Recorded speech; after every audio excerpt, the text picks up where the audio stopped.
join me in the Pledge of Allegiance.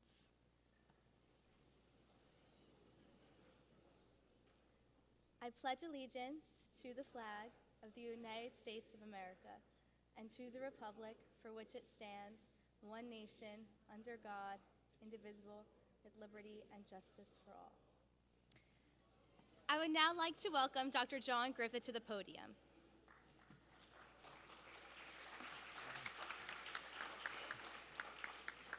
Good morning, and thank you, Hera. It's a pleasure to welcome you to this special ceremony for the Cum Laude Induction 2026.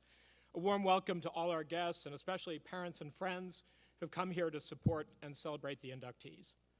As a group, this senior class has done a wonderful job in leading Ranney School, and we look forward to celebrating them throughout this spring in many ways. This Cum Laude ceremony this morning, though, is a recognition of one facet of their achievements: academics, for a group of talented and hardworking seniors. This ceremony reminds us how quickly the academic year is drawing to a close and how the seniors we're recognizing today will soon be crossing the stage at Monmouth University. Like other recognitions, Cum Laude provides us with another opportunity to highlight academic excellence and scholarship in a community of learners. Schools and colleges and other academic institutions are learning communities by definition, and the lack of community can lead to fragmentation, isolation, and loneliness. The very word community comes from the Latin root meaning in common. That is why it's so important that we gather for ceremonies like this to recognize the values that we hold in common, particularly today, our academic values. In thinking about community, I was reminded recently of a study I referenced before. Since 1938, the Harvard Study of Adult Development has been investigating what makes people flourish. After starting with 724 participants, both boys from disadvantaged backgrounds in Boston and Harvard undergraduates, the study incorporated the spouses of the original men, and more recently, the study has added over 1,300 descendants.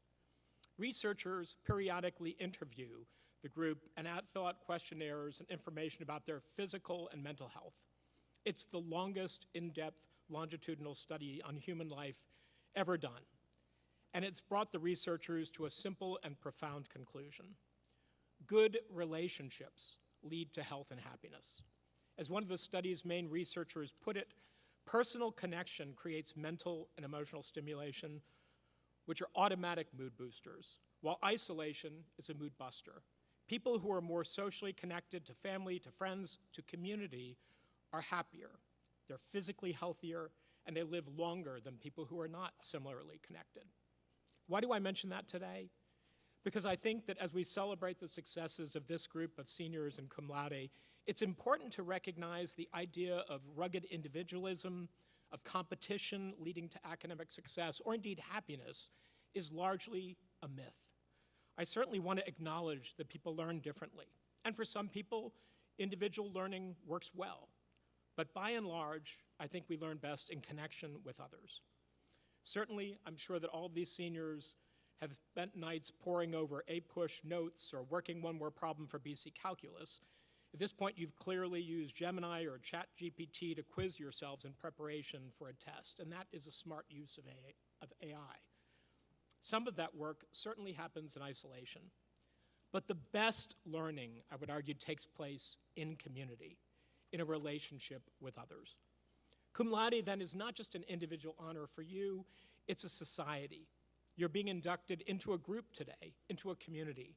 The pins that you'll get are symbols of that. But in a very real sense, you have already been in this group. The friends and fellow inductees today who you sit with have tested you, challenged you, made you laugh, made you better. Soon you'll go on to another academic community, and you'll be in relationship with other people, peers and professors. Those learning communities, too, will be incredibly important in your development, and those relationships will have a profound impact on your lives, just as we hope this Ranney community will. The second point, briefly, I want to emphasize is that in addition to relationships and community, what has contributed to your induction today are habits. Not a single test or a lab or an exam or a course. It was the habits that you developed over time, even before upper school. We are what we repeatedly do. Excellence, then, is nothing but a habit, not an act. This is a widely cited, though largely paraphrased, summary of Aristotle's Nicomachean Ethics. It emphasizes virtue and excellence as the products of consistent daily action, rather than some extraordinary, rare, one-time accomplishment. The essence of Aristotle's teaching is that character and scholarship are born through habitual actions. The same qualities and habits that have led to your cum laude induction today, after years of hard work, will carry you successfully through college, careers, maybe graduate school and beyond. And we hope that you'll feel connected to this place, to Ranny, to this learning community, and to those who accompanied you on this journey. And now Dr. Delgado will share more insights about the traditions of cum laude. Thank you.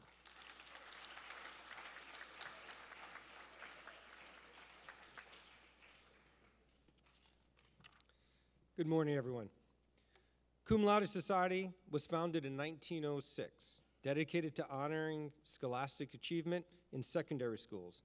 Its founders modeled the society after Phi Beta Kappa, the collegiate honor society that celebrates excellence in the liberal arts and sciences.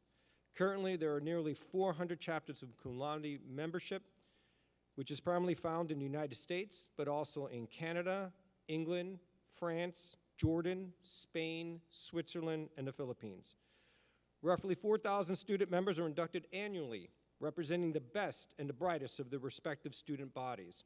Ranny School began the process of establishing our chapter in the year 2000. During this time, we conducted an extensive review of the upper school curriculum and academic standards to ensure that our academic program meets and exceeds the expectations of the national chapter. As we prepare to induct the students before us, it is worth considering the history and meaning of the Cum Laude Society itself. Originally, it was established as the Alpha Data Tau fraternity in 1906. The society adopted a stylized version of the Greek letter tau, or T, as its logo. The tau pins that the inductees will receive today are a reminder of this long tradition of recognizing academic excellence, even as the fraternity eventually evolved into what we now know as the Cum Laude Society in the 1950s. Our society's motto, Arete, Dike, Time, translates to excellence, justice, and honor. And while the society's goal is to recognize academic excellence, our motto highlights qualities that members should strive for personally and encourage in their communities. We on this stage and those in the audience, as cum laude faculty members, have labored not only to be the best in our fields, but also to demonstrate strong character and virtue daily. These distinguished members of the Cum Laude Society and the inductees joining their ranks today, carry with them the knowledge derived not only from classes and textbooks, but from experiences and accomplishments on stage, in the studio, as athletes, or when pursuing extracurricular activities. This is the mark of a strong and well-rounded liberal arts education and what we're here to celebrate today. To obtain the distinction of cum laude, however, intellectual merit must be joined to the ideals of justice and honor, the final two words of the Society's motto. While more elusive and impossible to calculate into a GPA, these qualities are equally important as academic excellence. Justice and honor involving promoting what is fair and virtuous in one's community. As a member of cum laude, your responsibility will be to uphold these tenets in your daily lives and continue pursuing greatness in your endeavors and to be a role model for your communities. Congratulations on your upcoming induction, and may you forever step forward confidently and bravely into the challenges that life has in store for you. Now, please welcome Dr. Mark DiGiovanni, President of Ranny School's Chapter of Cum Laude, for the charge of the inductees.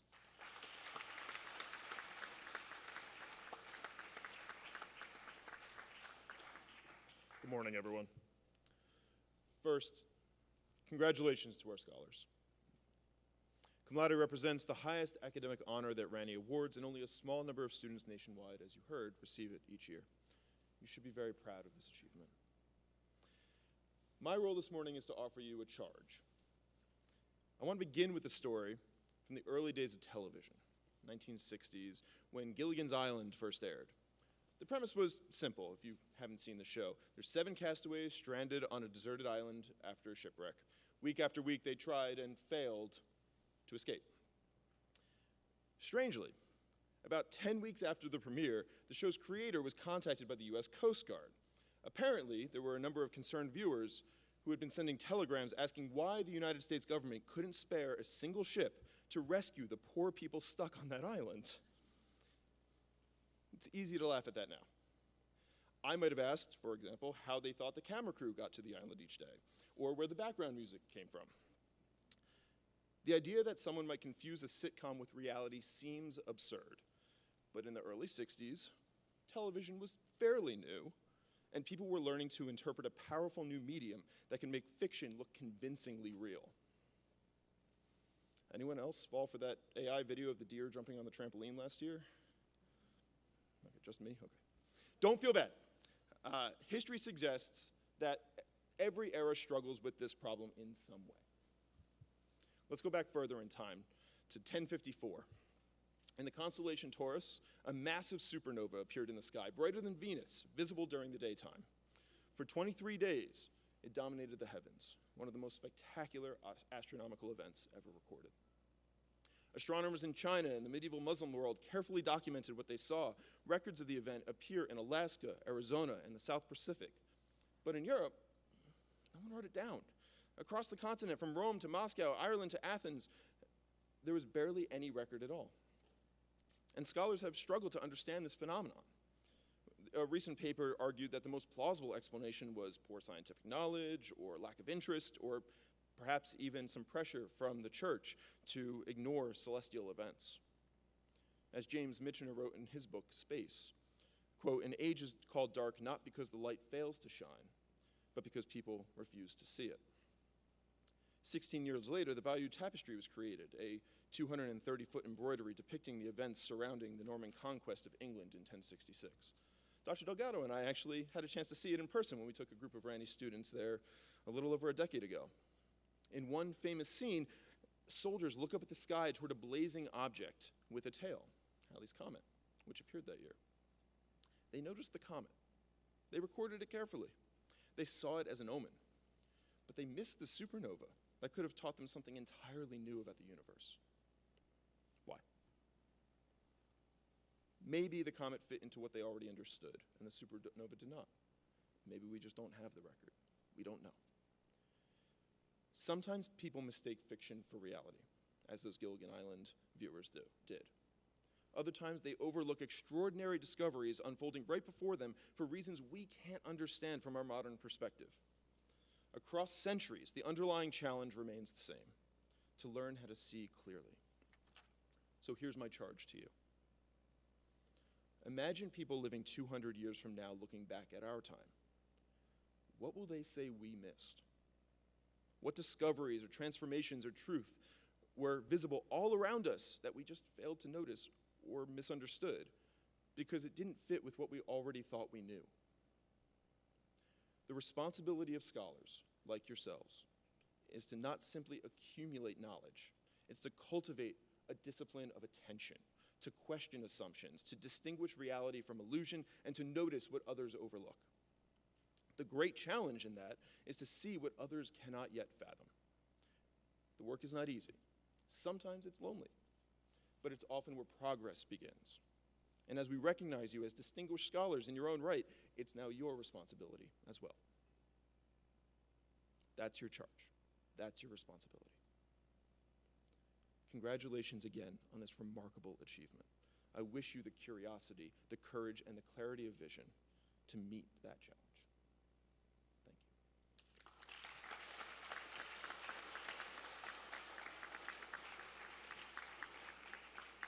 you. Now the fun part.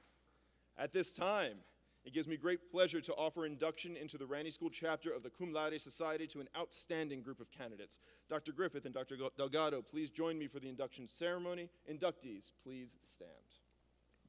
Yeah, just nearby, right? Inductees, the distinguished record you have compiled at Randy School has earned you membership into the Cum Laude Society.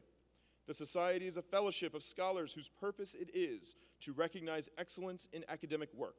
As you pursue your education, it is our hope that you will accept the honor of membership in this society as a responsibility to make a contribution to the ongoing search for greater understanding of humanity and society. In testimony of your admission to the Cum Laude Society by the authority of the Society, I now present to you these certificates, cords, and pins of membership. When you hear your name, please come to the stage.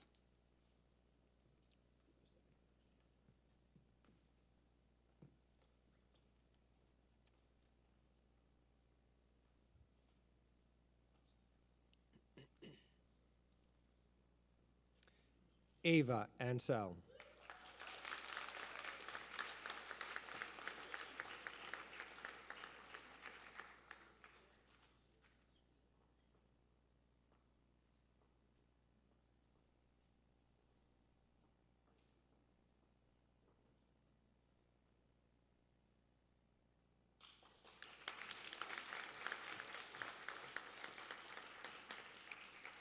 Catherine Ashmore Bradley.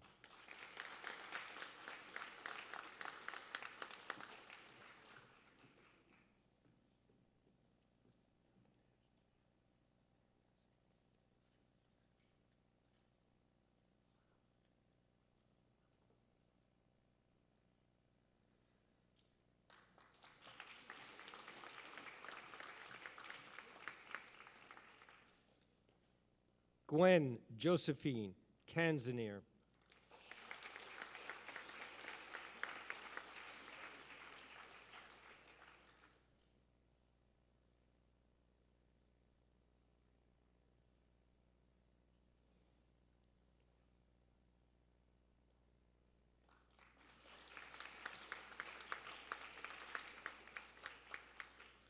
George Dorenwend.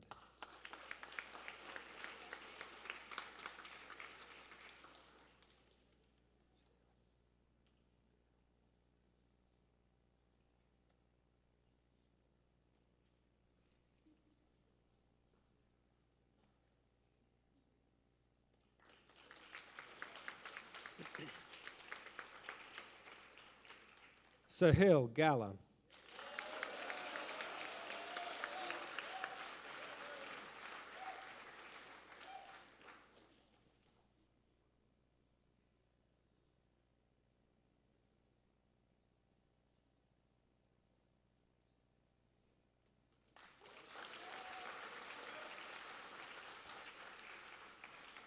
Mia Jade Grossman.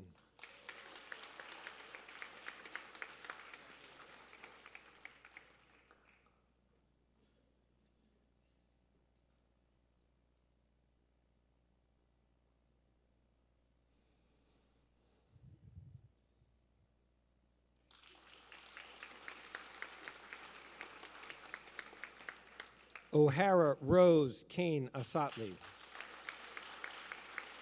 There you go, girl.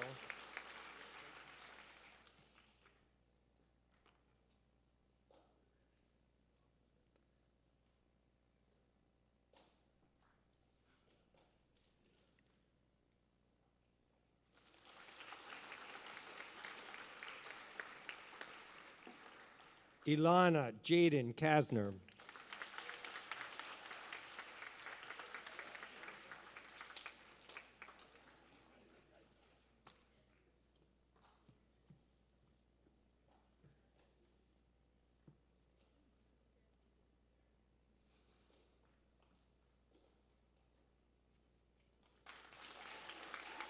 Nice job. William Aubrey Malik.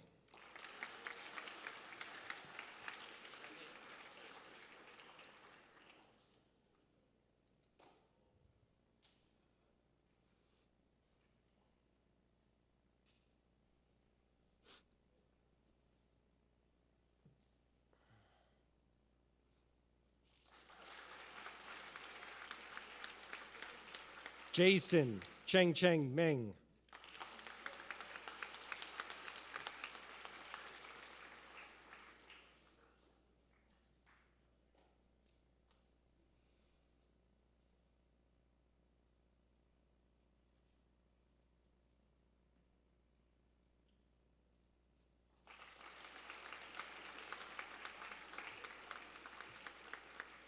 Riley Benjamin Moyni.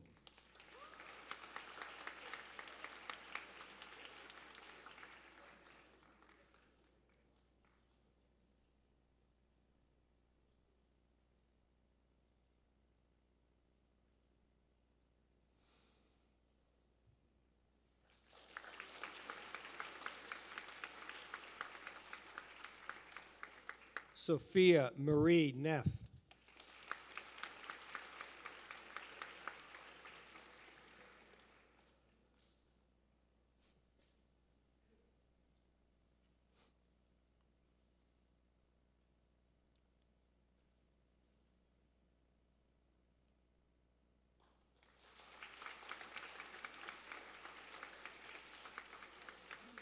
Maeve Megan Prizzuti. Easy.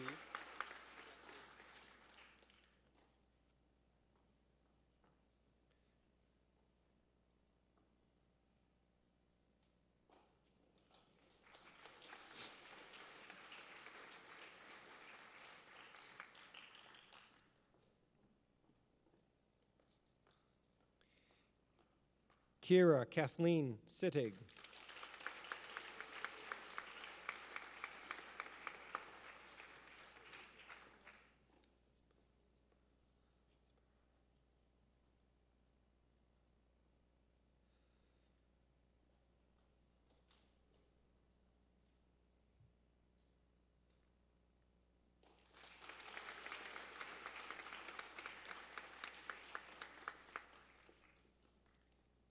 Annabelle Wynn Sperano.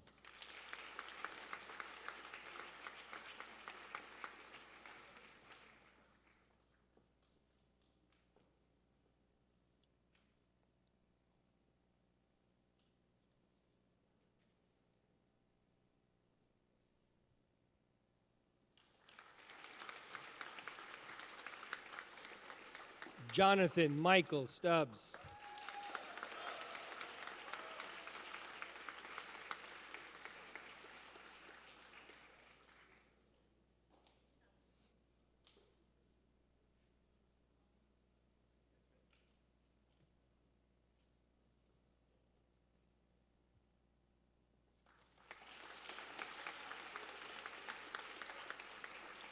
Darren James Toomey.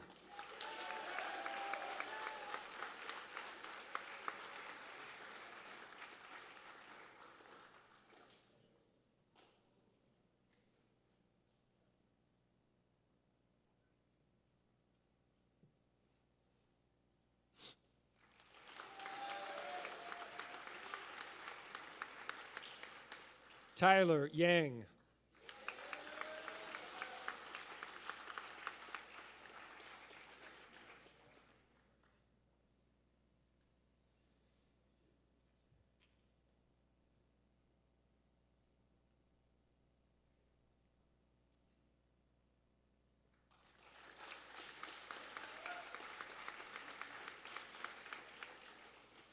Mingyu Zhang.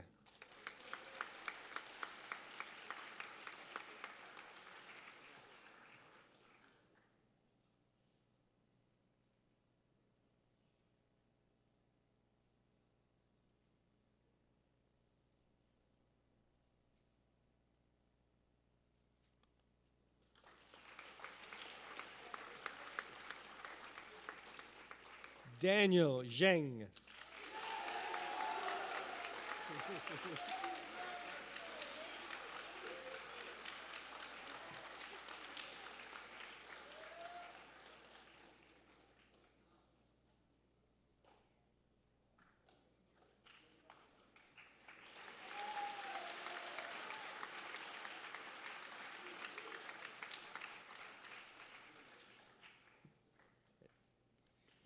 You can have a seat. It is a tradition for our chapter to offer an opportunity to the inductees to choose 2 students from among their ranks to share their thoughts and on their educational journey and their experiences today. I'd like to ask O'Hara, Kane, Asatli to the stage for the first student reflection.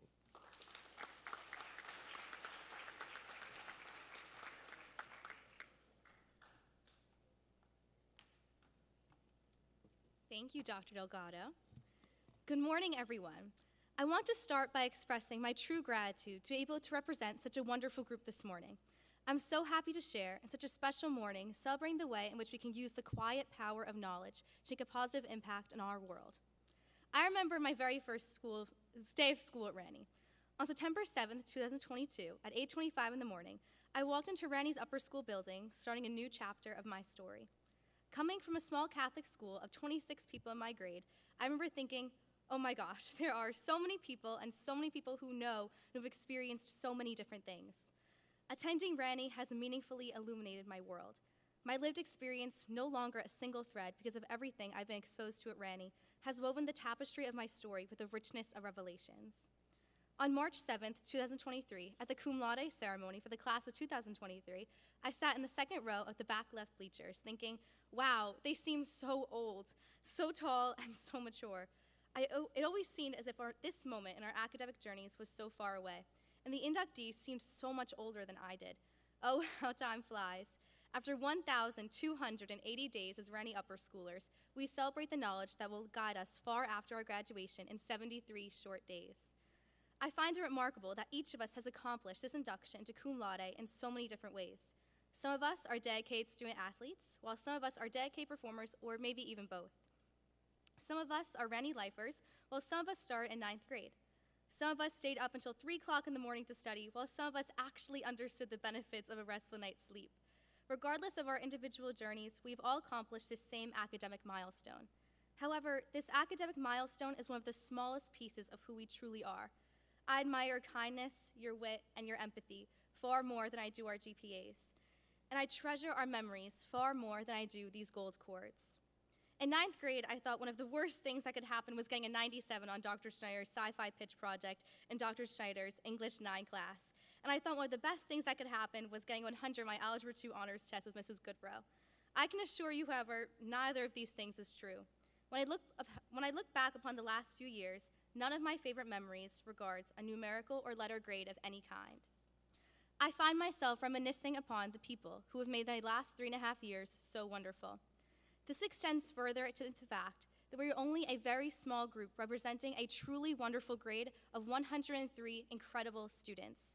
Each member of the class of 2026 has contributed positively to our community, whether it be from sports, to the performing arts, to student government, to community service, and beyond. I am honored to have the opportunity to speak on behalf of the 103 intelligent, kind, energetic people who have woven their thread into the light that fills 235 Hope Road that will linger here long after we graduate. As Winnie the Pooh says, how lucky am I to have something that makes saying goodbye so hard. The receiving of these cords this morning does not just symbolize the success of our high school academic careers coming to a close, but also the beginning of a beautiful new chapter in our lives in which we'll be writing our stories equipped with knowledge and empathy to make a positive impact on our lives and the lives of others. To my fellow Cum Laude inductees, all of us have worked so hard and studied endlessly. I'm so happy to share this day with you. To the class of 2026, there are no other individuals I'd rather have spent every day of the last 3.5 years of my life with. Thank you for the memories, and I'm so excited to embrace the next 2.5 months with you. To our teachers, thank you for creating a culture of curiosity in which we've gained the strength to use our knowledge to make positive change in the world. To our parents, thank you for guiding us with love, intelligence, and compassion. And to my parents, thank you for creating the most beautiful life I could ever ask for. I'm beyond blessed to have your love in my life, and my heart is so grateful to have you both as my best friends. Out of all the lessons I've learned throughout my life, you've taught me the most important one. Be the best version of yourself always, and never let a person come to you without leaving happier. I have no doubt that each of us in this room can take that message to heart and make the world a better place.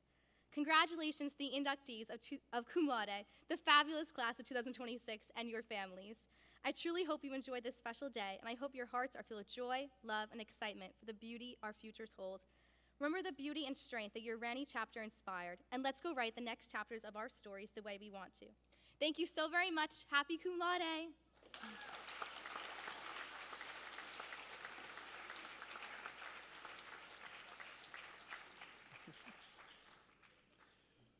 The Ranney School chapter of the Cum Laude Society is pleased to continue the tradition of welcoming to the podium a member of the academic faculty chosen by the students inducted today. As a scholar mentor, this teacher was asked to provide advice from the perspective of a senior scholar to the next generation of scholars as they prepare for the next leg of their academic journeys. Over the years, students have selected speakers from across our faculty, teachers who have challenged them in the classroom, guided them in conversation, and modeled the habits of mind that scholarship requires. Each year's choice reflects the particular relationships and intellectual influences that shape that graduating class. This year's selection carries a small irony. The person chosen by the students is someone who already plays a central role in the life of this ceremony and in the work of the Cum Laude Society at Ranney. But perhaps that makes the choice all the more fitting. As secretary of our chapter, Dr. Delgado has helped steward the traditions of the society and celebrate the academic accomplishments we recognize today. More importantly, as a teacher and mentor, he has clearly made the kind of lasting impression on students that makes them want to hear from him one more time before they leave. We're pleased to welcome this year's Scholar to Scholar speaker, Dr. Noel Delgado.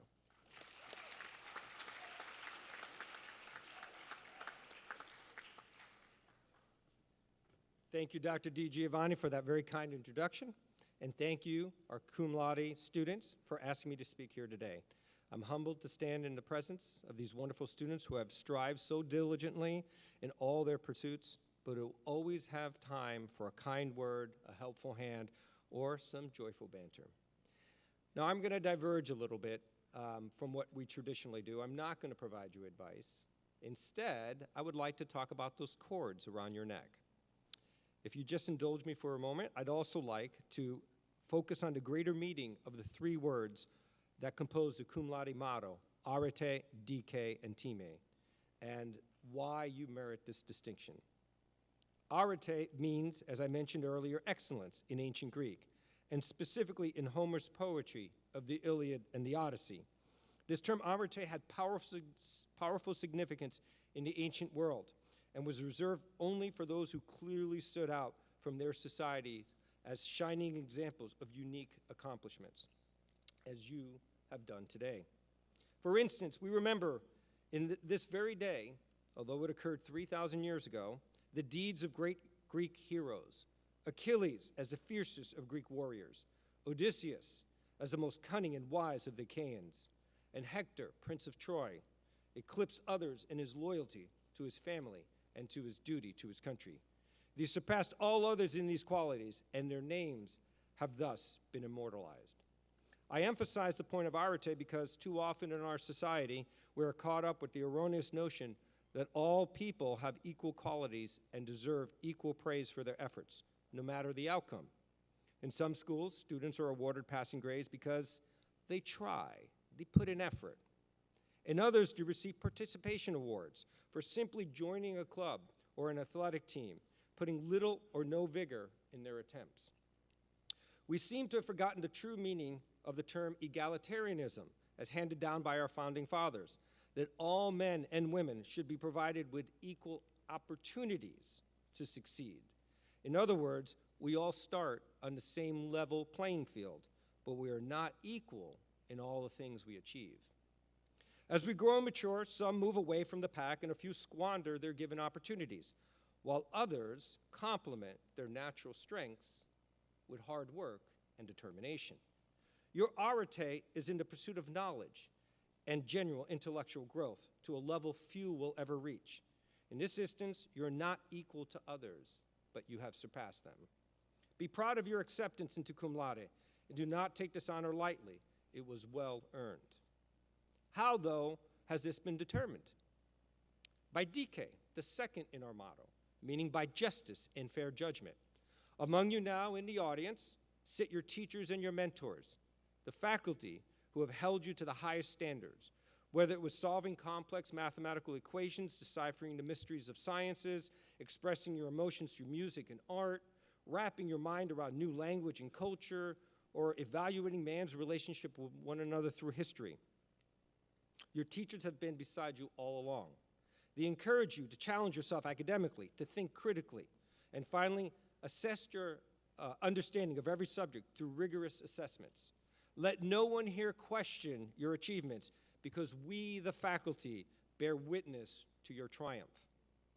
This then leads to the last part of Cum Laude, the Cum Laude Society motto, time, or honor. There are, of course, many meanings for the term honor in English. The most well-known is a noun coming from most likely the Latin honor, meaning integrity and moral character. Important virtues, to be sure. However, it is not the meaning of this society's motto. Instead, the Greek time is best translated as a gesture of respect, distinction, and special recognition. In the Homeric age, time was illustrated by awarding all those with arete the spoils of war, usually magnificent horses, treasures, and jewels. Unfortunately, no such goods await for you today. Our budget did not allow for it. But you have had, in my view, a more valuable type of time bestowed upon you today.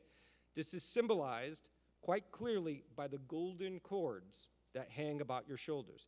The fact that they are golden and cords is no coincidence, but have heavy meaning.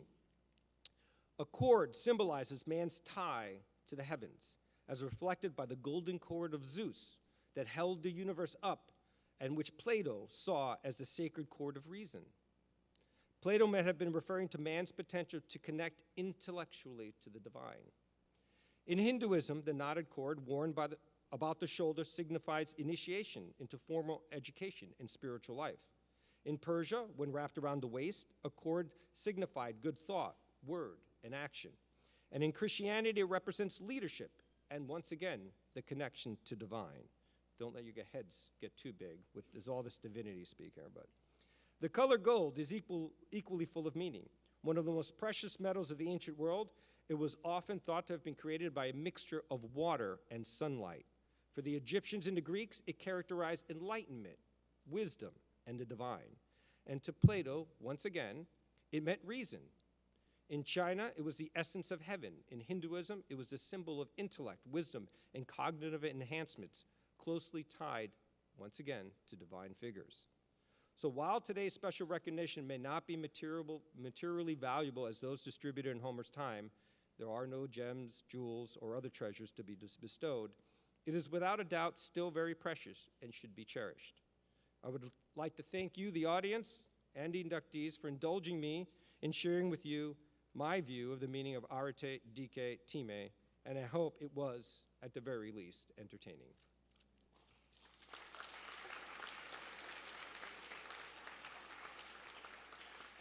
Now, please welcome our second student speaker, Jonathan Stubbs, for the closing reflection. Thank you very much, Dr. Delgado. Hello, everyone. Being inducted into the Cum Laude Society is a tremendous honor, but the greater honor for me was being chosen by my fellow inductees to speak today. So thank you, seniors, for making an already meaningful day that much more special. Now, of course, our Cum Laude inductees are present today, but we also have freshmen here with us and sophomores and juniors watching. And while I think what I'm going to say is especially pertinent to my fellow seniors as we're approaching graduation, I really do think that this is a topic that's relevant to everyone.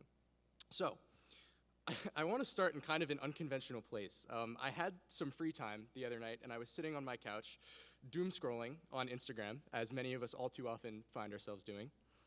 And in between the guitar covers and kind of weird, unsettling AI videos that usually populate my page, I all of a sudden came across this other video.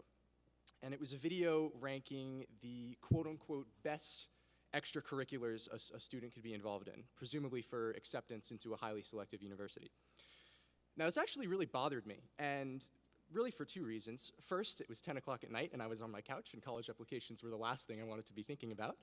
But more significantly, and the thing that really stuck with me, was the whole premise of this video, and of others like it.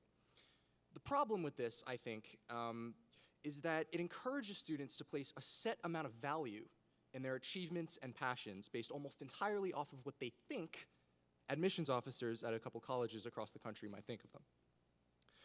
Now, of course, it's a good idea to try and optimize the way that you present yourself to these universities, but I'm beginning to sense more and more frequently that students are becoming extremely concerned with the way admissions officers are going to perceive what they do with their time.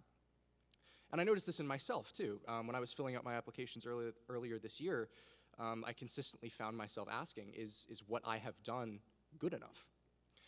And I think this bugs me so much because it encourages sort of the development of this thought pattern where we become so engrossed in worrying about what other people think of us. And this is not at all a criticism of the college application process, but instead a criticism of the way that we sometimes think about it. I think social media as a whole is problematic for this reason too, but regardless, we sometimes become so captivated by the thought of how others perceive us that we lose sight of ourselves and what we truly want. The lady on Instagram might have ranked being in a musical ensemble at a 6, but isn't it worth more if it's something that I really care about and love doing? Now, many of you are probably wondering why exactly I'm talking about this, and seniors especially might be scratching their heads since we're totally done with our applications, and some of you even know where you're going. So here's the reason. Inductees, you have accomplished something wonderful today. You've also done many, many amazing things in the 3.5 years that brought you to this point, and I'm confident that you're going to go on to do even more down the road. However, I want to encourage you to really take some time to reflect on your achievements today and all throughout your time at Rani. And not just in the strictly pragmatic sense either, where you're thinking about, how it's so great that I got into Cum Laude because that means my grades are really good and that will help me get into a great university and et cetera. That's awesome. And there's absolutely a time and place to think that way. But I truly believe you should also sometimes take a step back and think about what your achievements mean to you. How have these experiences shaped you and the person that you would like to become? I've tried to dedicate some time to considering these crucial but often overlooked questions over the past few weeks and have found that it's helped me learn more about myself and also why I've worked so hard, as you all have, to achieve the goals I established back in freshman year. I hope you're able to engage in similar reflection and find similar value in doing so as I have. Freshmen, sophomores, and juniors, I urge you to focus on doing what truly fulfills you and makes you happy. Explore what you're interested in and take every opportunity to engage in what you're passionate about. I think you'll be happier for doing so, and maybe unexpectedly, it'll actually help you navigate the increasingly holistic world of college admissions where universities actually really do want to see that you're doing what you care about. Thank you very much for listening, and inductees, I look forward to walking across the stage at Monmouth University alongside you in May. Thank you.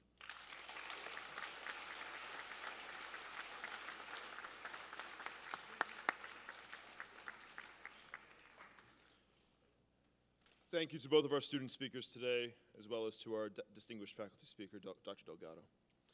As we conclude, I want to take a moment to thank Dr. Griffith, Mr. Parker, Ms. Matosino, Ms. Greth, Ms. Elizio, and Mr. Lauber in the college office, Ms. Bedford, Ms. Machiga, and Mrs. Buoso, without whom this ceremony would not be possible.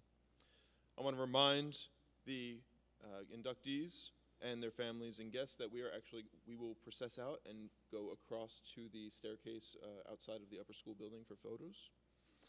Everybody else, please remain in your seats until the cum laude, the people on stage and the inductees process out, and then we'll dismiss by grade, beginning with the seniors once we've exited, okay?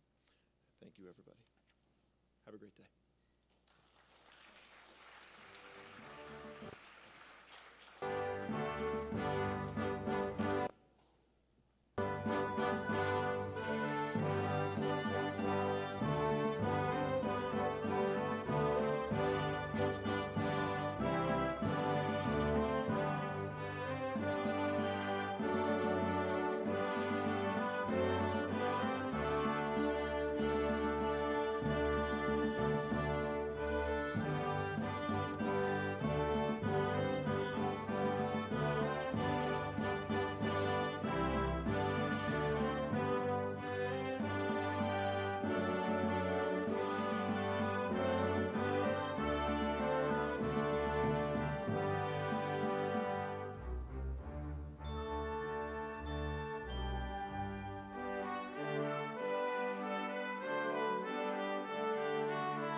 may be dismissed.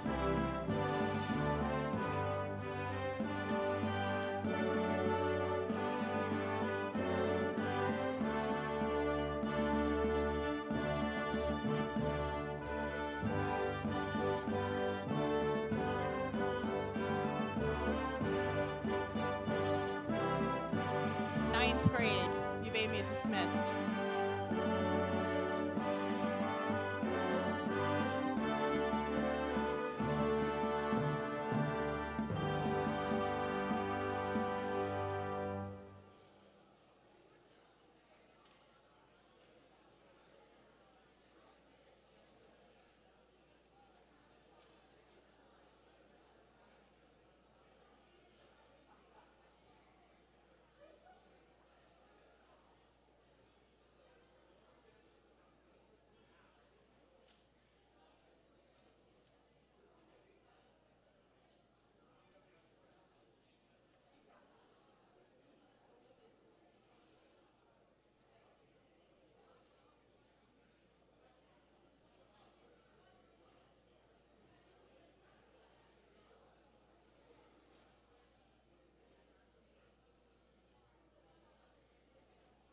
Juniors, you may be dismissed.